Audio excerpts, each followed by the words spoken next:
So if you're using Python and you're a large enterprise, you have a few different options in terms of what you want to do.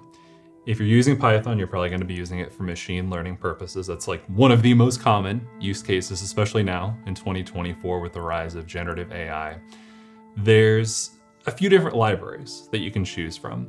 There's Scikit, there's Pandas, but if you're doing something that is substantial, if you're doing something that a large enterprise would invest money in and see a potential reward in terms of revenue or fulfilling their mission statement, you're probably not going to choose those options. You'll go with something like TensorFlow. TensorFlow was created by Google for the purpose of consolidating all of their machine learning tooling into one package. There are sort of add-on packages that you add on top of it, but everything is really contained inside of TensorFlow. Whether you want to do a regression, whether you want to do classification, you can do a little bit of generative AI with, but it was really built more for those classical use cases. There are tools that are offered by vendors like Microsoft and AWS and GCP that let you sort of visually configure a machine learning system. Mileage may vary. My experience may be slightly different than everyone else's. But what I've found is when I've worked with these large enterprise organizations, the limitations of those systems are really their killer. That is the thing that all of them complain about, and almost every single one that I can think of in my head has gone the route of just having their own development shop in-house, doing the custom Python work almost universally with TensorFlow. There is a little bit of a barrier to entry with TensorFlow. Definitely in terms of your developer's machine. It's going to require a lot more horsepower.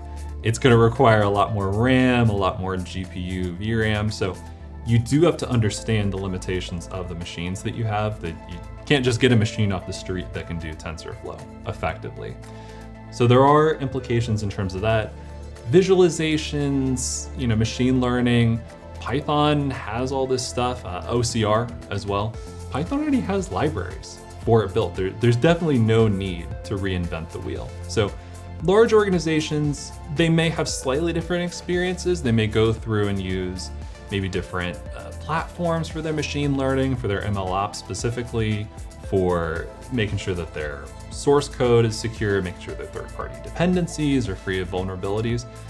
But by and large, once you get to be a mature data science-oriented organization that is a good practice around and well-governed machine learning, you're going to be using Python, you're going to be using TensorFlow, and your developers are going to have good machines. There's really no secret sauce to it.